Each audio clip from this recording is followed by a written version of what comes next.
બનાવટી ચોખા, બનાવટી ઘી બાદ હવે લાકડામાંથી બનેલું જીરું પણ લોકોના ઘરે દાળ શાક સુધી પહોંચી ગયું હશે.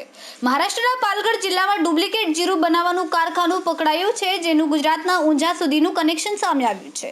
મહારાષ્ટ્રના પાલઘર પોલીસે 2 લોકોની અટકાયત કરતા આ મામલે ગુજરાતના ઊંઝા સુધીનો ખેલ સામે આવ્યો છે. વરિયાળીના ડીસા અને લાકડાના વેરમાંથી જીરું બનાવવામાં આવતું હતું. જાગૃતિ એન્ટરપ્રાઇઝ નામની કંપનીમાં બનતા આ બનાવટી જીરાના મુદ્દામાલ સાથે 2 લોકોની અટક કરીને વધુ તપાસનો દોર શરૂ કરાયો છે.